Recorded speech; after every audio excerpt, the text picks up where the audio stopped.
Orígenes de la civilización adámica. Capítulo 2. Los caminos de Dios. Paréceme sentir aquí la pregunta que hacen los lectores de este relato.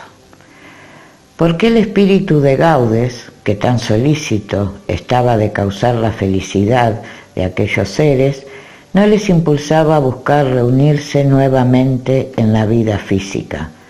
¿Por qué no les ayudaba a realizar esta unión? Retrocedamos siglos atrás.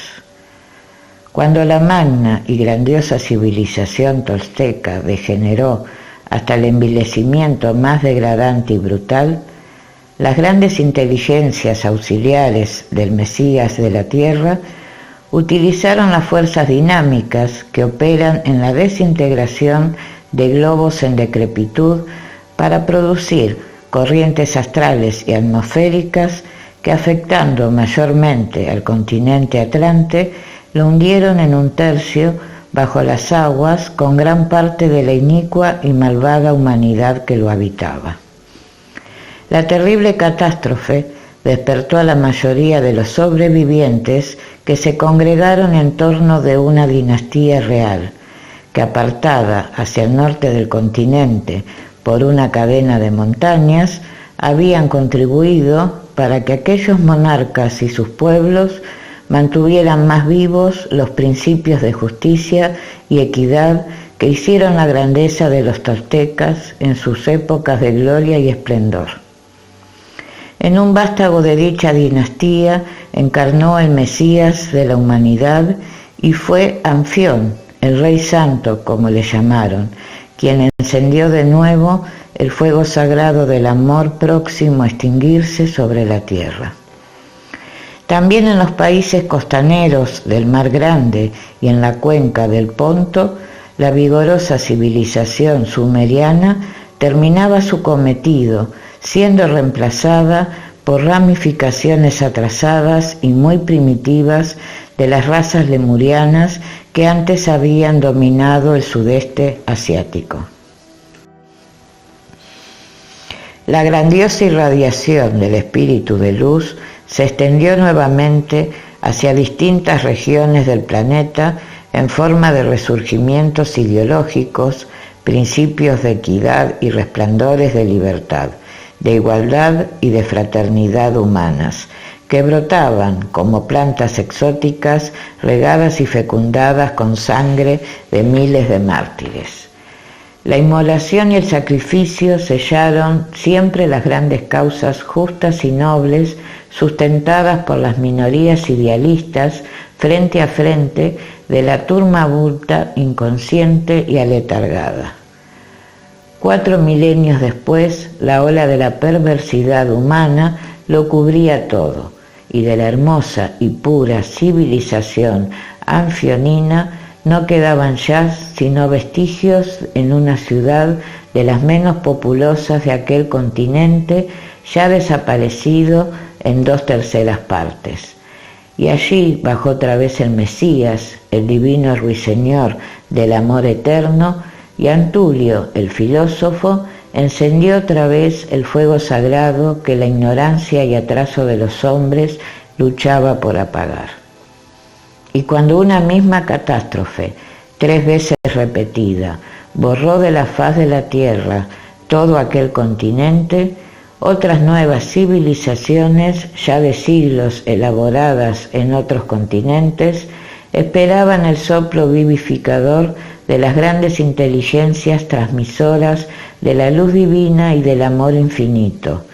Y para que ese amor llegara a la tierra hecho carne, era indispensable preparar el camino en forma de no malograr el heroico sacrificio.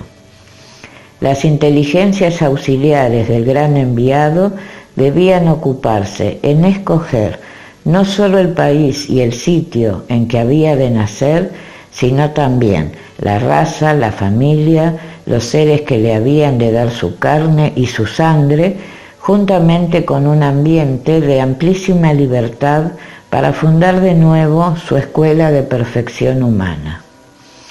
El cimiento de esta nueva escuela serían Adamo y Evana, una princesa destronada y un esclavo libre, hermoso símbolo de la igualdad humana por encima de las clases sociales que nada significan por sí mismas, sino por la evolución y progreso que han alcanzado. Y para que Adamo y Evana fueran raíces de un nuevo árbol de la civilización, también nueva que el Mesías traía otra vez a la tierra, era necesario que salieran ellos al escenario de la vida en las condiciones en que salieron, apartados de las viciadas costumbres de sociedades viejas carcomidas por todas las corrupciones. Todo esto lo sabía Gaudes. ¿Qué importaba, pues, el sacrificio de pocos años de vida terrena de esos esposos separados en la vida física, en aras del deber común, como miembros de una vasta alianza de espíritus auxiliares de la empresa mesiánica? Además, ellos mismos habían aceptado como una misión de honor y de gloria el servir de instrumentos materiales para tan grandioso designio. La pregunta del lector está contestada. Continúo, pues, el relato interrumpido. Poco a poco fue normalizándose la vida en la caverna bajo la tutela invisible de Gaudes y la vida en el viejo santuario copto o Cotba de Negadá, bajo la tutela visible de Cicedón, especie de guardián en la casa de Numú, dios pastor de los antiguos coptos. Cuando llevaban ya 40 días de esta vida, Joebán y Aldis fueron llamados a la morada de la sombra, que era un amplio recinto de tranquilo y silencioso ambiente, pero sumida en una semioscuridad o penumbra y a veces en profundas tinieblas, en forma que el que entraba no sabía si estaba allí solo o en medio de otras personas. Cada uno tuvo que responder separadamente a un interrogatorio formulado por Cicedón, el paraome de aquella vasta institución, especie de sociedad científica y comunidad religiosa. Sombra viviente, Numú te ha llamado a esta casa porque te ama. Por la voz comprendió Joebán que el que le hablaba era el hombre que lo había comprado a los piratas y que les recibió el día de su llegada a tan extraño lugar. 40 días de habitar la casa de Numú, continuó la misma voz, que lleva consigo las almas durante el sueño para embriagarlas del elixir de amor y de vida que él extrae del alma madre del universo, deben haberte dado la calma y la tranquilidad. Arrancado de improviso a tus afectos humanos, has sentido a la desesperación clavar sus garras en tu carne. Mas para que veas el amor y la justicia de Numú, acércate hacia mí, hijo mío, y que yo ponga mi mano en tu frente. Joebán se acercó para sentir la mano de Cicedón, tibia y suave, apoyada en su frente. Una dulce pesadez le obligó a cerrar los ojos. Una luz le deslumbró luego, y a favor de esa luz que parecía bajar de la techumbre abovedada, vio en la pared delantera un paisaje de montaña y reconoció la isla en que nació su hijita Evana. Luego vio a Milcha recogiendo frutas silvestres, vio a Aldis desplumando un ave para alimentarse, luego vio a Sofía, débil, pálida y enfermiza, como estaba cuando decidieron emprender el viaje buscando su curación. Luego vio el momento de desembarcar en la aldea de los piratas, su traición y su embarque para Negadá. El corazón le saltaba del pecho y un terror de agonía se iba apoderando de él. Le habían prevenido que debía ser como un hombre de piedra en la morada de la sombra, y Joebán hacía esfuerzos supremos para dominarse. Luego vio en aquel escenario astral y fluídico que Sofía y Milcha, cargadas con los niños, dejaron la embarcación, que buscaron refugio en las montañas rocosas de la orilla, que la marea empezó a subir con gran empuje al ocultarse la luna, y temiendo morir ahogadas, se refugiaron en una barca de larga marra dispuesta para pescar, pero que el oleaje en su flujo y reflujo acercaba y retiraba de la costa. Un sudor frío invadió el cuerpo de Jehová y sintió que la otra mano del Paraome se pasaba en su corazón y después en su plexo solar para reanimarlo. El joven se serenó de nuevo y continuó mirando. Vio que el viento agitó las olas, que la amarra se rompió y la barca empezó a saltar como una liebre perseguida por los galgos en un trigal azotado por el huracán.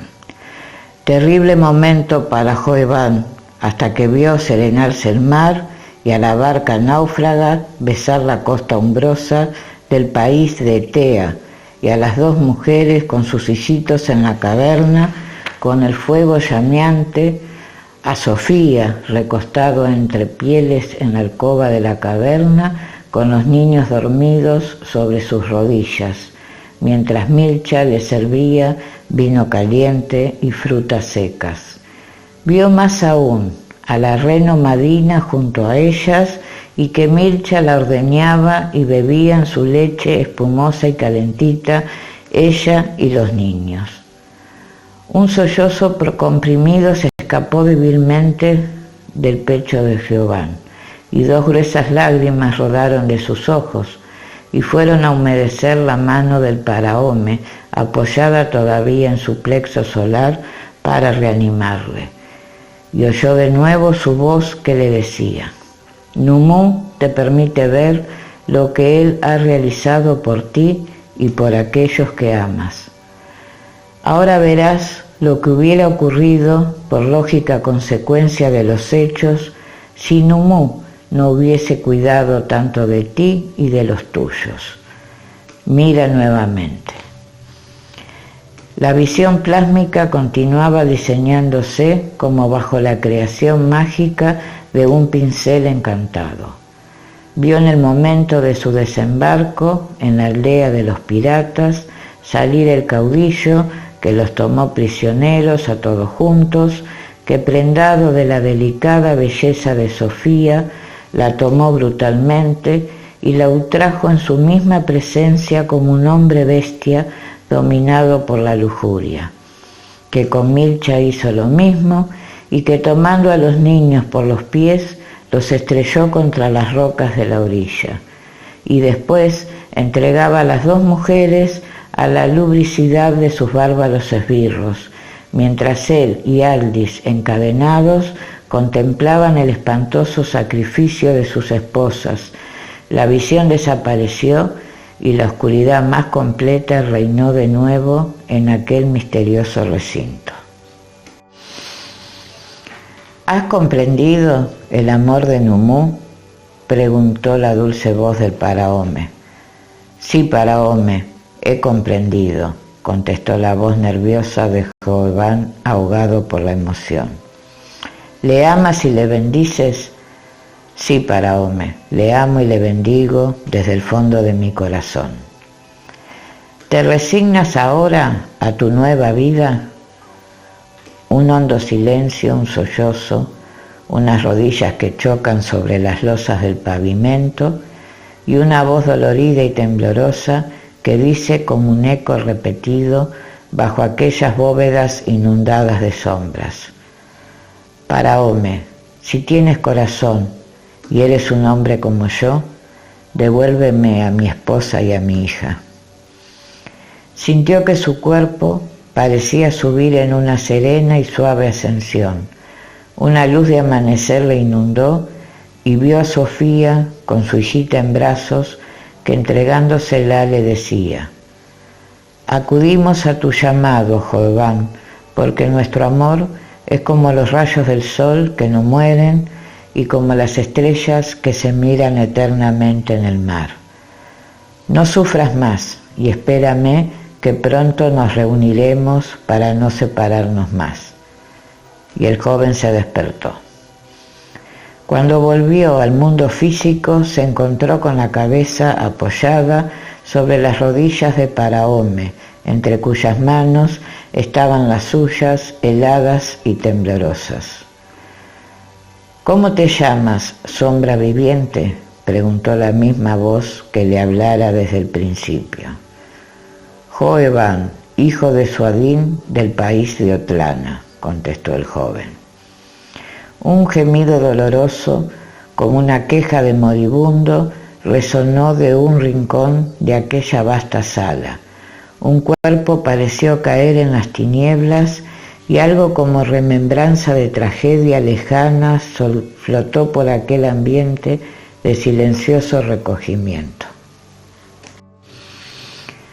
Joeban fue conducido a su bóveda particular al mismo tiempo que Aldis salía de la suya para verificar igual ceremonia que la realizada por su compañero. Si bien no tuvo tan fuerte irradiación emotiva, debido a que Aldis era menos sensible y menos intenso en sus afectos. Apenas Joeban se vio solo en su recinto privado, se arrojó sobre su lecho y rompió a llorar a grandes sollozos. Se sentía enloquecer ante todo el misterio que le envolvía.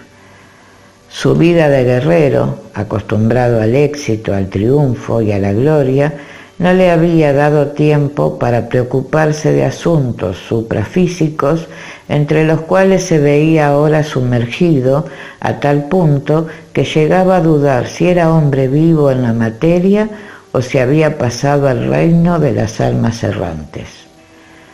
Por 2 veces en los 40 días que llevaba en la casa de Numú, había visto a Sofía y había oído su voz. Había vuelto a vivir la espantosa tragedia de la aldea de los piratas. ¿Por qué? ¿Cómo? ¿Estaba loco acaso? Un rayo de luna amarillenta en su menguante llegó hasta su lecho por entre una ojiva que se abría en el muro donde la puerta de entrada. Tuvo la idea de asomarse acaso para interrogar a la noche, a la luna, al paisaje silencioso alumbrado por ella, a todo cuanto le rodeaba, y vio con asombro delante de su puerta, de pie como una estatua de mármol, un hombre vestido como Cicedón, el Paraome, pero más alto que él, tanto que le pareció casi un gigante. Iba a preguntarle qué hacía en aquel lugar cuando recordó la inscripción que tenía grabada en uno de los muros de su habitación. En la casa de Numú, nada preguntes, para que todo lo sepas. El hombre, como estatua de mármol, dejó oír su suave voz y armoniosa en el idioma atlante hablado por el joven. Joeban, hijo de Suadín del país de Otlana, ¿quieres oírme? El joven abrió su puerta y el anciano lo estrechó en sus brazos entre sollozos contenidos y desgarradores. Pero no me habláis, harto estoy ya de silencio y de misterio, observó Joeban. Mas era visible la honda emoción de aquel hombre, cuyos labios parecían no poder articular palabra. Hablaré tan largo en esta hora, Joeban, como silencio guardado en tantos años como los que tienes de vida. Ambos se sentaron y Joeban pudo ver que su interlocutor era extremadamente hermoso en su ancianidad, que le pareció prematura. Su cabellera y barba blanca hacían contraste con el vivo fulgor de sus ojos pardo, de dulce y tierno mirar, y con la sonrosada frescura de su tez. Yo soy también como tú, del país de Otlana, dijo después de unos momentos. Entonces, ¿me ayudarás a salir de aquí? Ten calma y escúchame. ¿Cuánto tiempo hace que murió tu madre? 140 lunas han alumbrado su tumba. Y Suadín falleció primero, ¿verdad? Cuando yo tenía 12 años. ¿Cómo has venido aquí? Jehová refirió toda su tragedia desde el momento en que llegaron a amarse Sofía y él. Tienes toda la armonía de la voz de Sadia en tu palabra, exclamó el anciano, con una ternura que nadie habría sospechado en él, en la casa de Numú, donde todos los hombres parecen estatuas de mármol. Luego, ¿tú conocías a mi madre? Joeván, no siempre fueron blancos mis cabellos y mi barba. ¿Nunca oíste hablar del hermoso pastor y de su lira mágica? Sí, de Boindra, el hermoso pastor que había arrancado de los gemidos del viento y del gorjeo de los pájaros las armonías de su lira encantada. Cuántas veces me lo contaba mi madre con la tierna emoción con que se cuentan las leyendas maravillosas del pasado. ¿Y te contó también qué fue del hermoso pastor aquel? Que un día se encontró desierta su cabaña y rotas las cuerdas de su lira, envuelta en un negro velo sobre su lecho de piel, que los genios tutelares de la música se lo llevaron al país de la armonía, y qué sé yo cuántas cosas más me decía ella para entretener mis ocios de adolescente mimado. Yo soy Boindra, el pastor aquel de la lira encantada, dijo con voz serena y honda el anciano de alma de niño, lleno de ternuras y de caricias. Tú, ¿cuánto te amaba mi madre? ¿Cuánto te amaba? Exclamó el joven como avivando sus recuerdos. ¿Y cuánto amé yo a tu madre, Jovan, hijo de Boindra y no de Suadín? El joven saltó sobre el banco de piedra como si hubiera sentido la picadura de un áspid. Cálmate, no culpes ni a tu madre ni a mí, ni nunca culpes a nadie sin oír. ¿Te consideras culpable tú por haber amado a la hija de tu rey? No, pero Sofía era libre y me amó solamente a mí.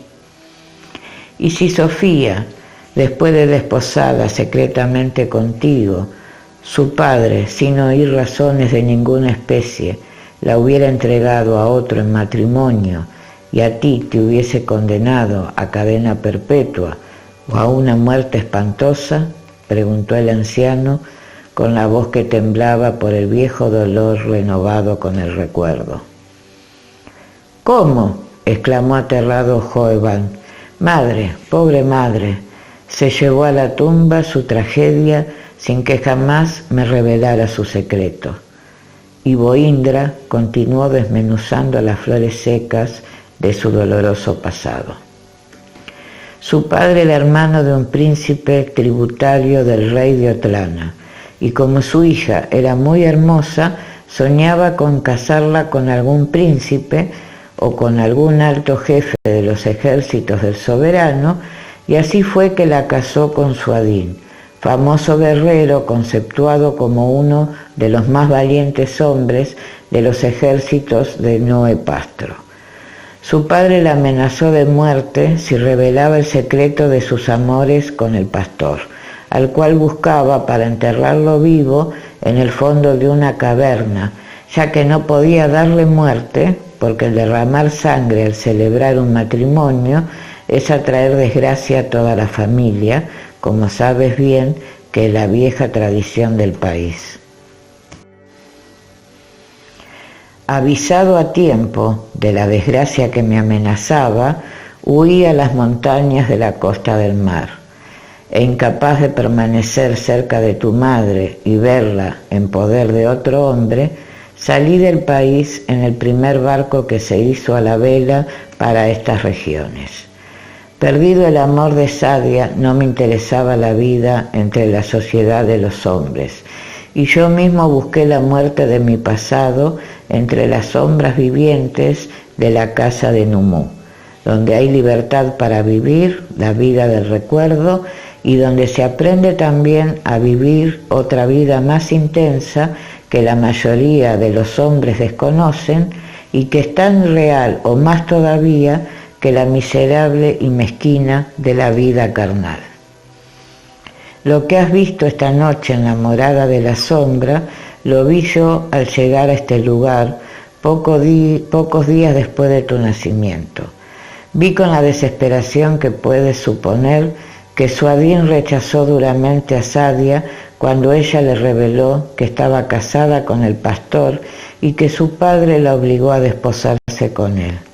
Vi que la relegó a un despreciable rincón de su casa sin querer divulgar el secreto por temor a las burlas de los guerreros y la grave situación que provocaría con el príncipe tributario, tío y protector de Sadia. Y tú apareciste como hijo suyo, siempre tratado con dureza y con desprecio por aquel hombre que huía siempre del hogar con el pretexto de sus campañas militares. Tú que lo has pasado, di si todo esto no es verdad. Efectivamente, así ha ocurrido, y mi madre, mi pobre madre, siempre triste, pasaba la mitad de su vida entregada al retiro de su habitación, donde decía que encontraba el sosiego y la paz. Pero dime, Boindra, ¿de esta casa no se sale nunca? ¿No estaría bien que tú, que eres mi padre, me ayudaras a reunirme a mi esposa para formar todos juntos una sola familia? ¿No encontrarías acaso la belleza de Sadia en mi pequeña Ivana, que es tu nieta? Desde que en la morada de la sombra te oí pronunciar tu nombre, estoy sabiendo que me dirías todas estas cosas y he venido sabiendo lo que te debo contestar. Llevo aquí tantos años como los que tú tienes. Antes de Cicedón, el paraome que había era tan justo y sabio como él me convenció de que mi paz y mi dicha se encontraban aquí, toda vez que no podría reconstruir aquel hogar con que soñé y que nunca alcancé a formar ante la sociedad. Estoy ya en el ocaso de mi vida física, de la cual nada me interesa por lo que a mí concierne, pero sí me intereso grandemente por ti y por todo lo que te está relacionado. El Altísimo me ha dado más de lo que yo merecía, porque me ha proporcionado los medios de vivir de esa otra vida más real y verdadera que está libre de ficciones y de engaños cuando el que la vive adquiere con sus esfuerzos los conocimientos, el desarrollo de las facultades del ser y la pureza de costumbres necesaria para vivirla en toda su grandiosa amplitud. Sadia desencarnada y yo en la materia vivimos juntos de esa otra vida superior, y muchas veces su alma, hablando a la mía, me dijo: el Altísimo quiere que nuestro hijo venga un día a este mismo lugar. Y has venido, hijo mío, y te tengo al alcance de mis brazos, de estos pobres brazos de carne que por la maldad de los hombres no pudieron estrecharte al nacer. La emoción de Boindra se transmitió a Joeván como por una corriente eléctrica, y el hijo, tan bello como su padre, sintió la necesidad de ser niño, acariciado por el que le dio la vida, y reposó su cabeza de rizos castaños sobre aquel robusto pecho en el que se habían estrellado tanto y tanto las olas de la adversidad. Boindra besó por vez primera aquella cabeza dorada, cuyos cabellos, acariciados tiernamente, le recordaban otras sedosas huedejas a las que había cantado en su lira mágica de pastor, bajo los pinares de su país, en los días de su amor al lado de Sadia. Tienen música tus rizos cuando los ondula el viento, tus cabellos tienen luz en sus reflejos cual si fueran guedejas de bronce viejo. Jovan interrumpió el dulce silencio. Es delicioso estar así a tu lado, Padre mío. Sofía y mi pequeña Evana completarían este cuadro que no sería ya de la tierra.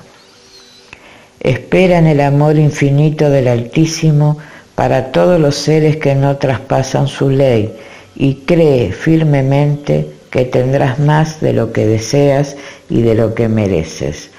Tu vida es como una continuación de la mía, y si sabes esperar, el Altísimo te inundará tanto con las aguas divinas de la felicidad que tendrás que decir un día: basta, Señor, basta, que en mi pequeño ser no cabe ni una gota más.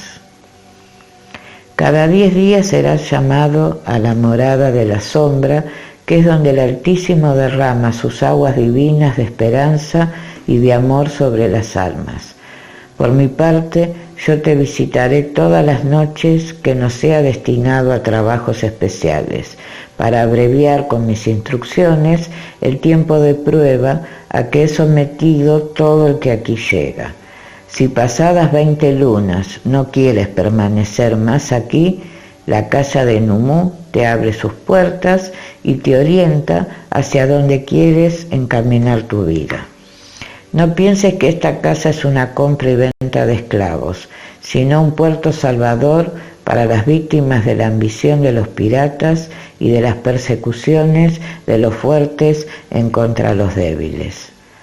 Para salvar a los que caen en las garras de los piratas, se destinan los tesoros acumulados aquí desde siglos por los Kodbas, que al entrar depositan en estas arcas todos sus capitales.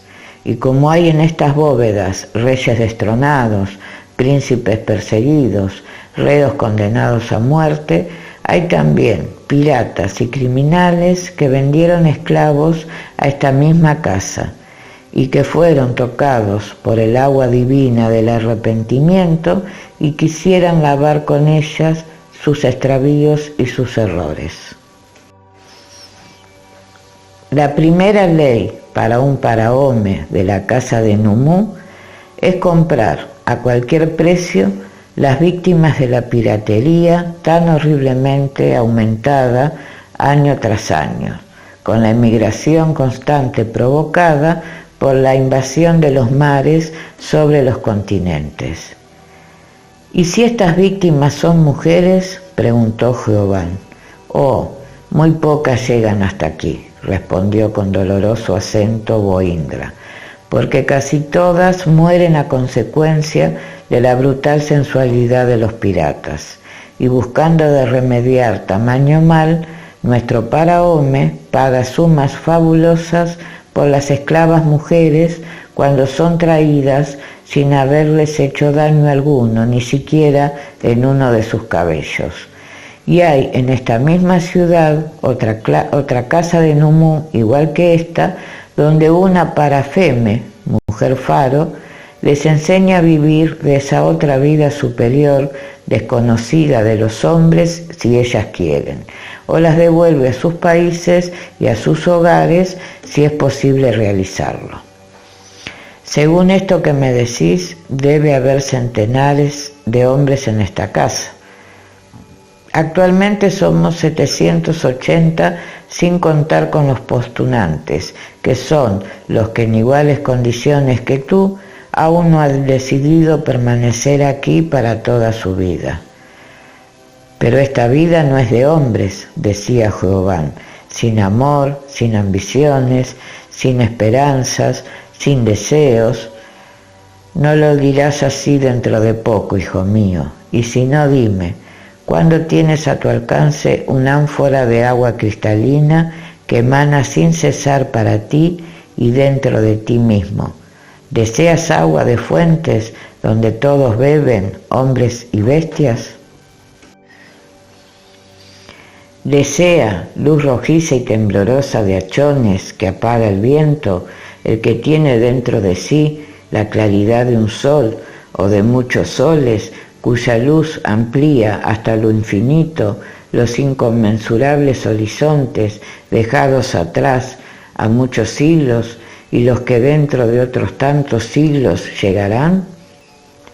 Es verdad lo que dices, mas renunciar así de pronto a todo aquello que ha formado el encanto de una vida, a unos vínculos que no son ficticios, sino reales, vínculos contraídos en cumplimiento de la ley natural que es la ley divina, es duro, Goindra, Padre mío, es cruel y contrario a esa misma ley. ¿No hablo bien acaso? Sí, hijo mío, hablas como hombre de las muchedumbres, sin más luz que la del hachón que apaga el viento, sin más agua que la de las fuentes en que beben hombres y bestias. En este momento no puedo decirte si el Altísimo Señor de todo lo creado te ha elegido para salir de entre las masas inconscientes y formar en la legión de los pilotos en el anchuroso mar de la eternidad.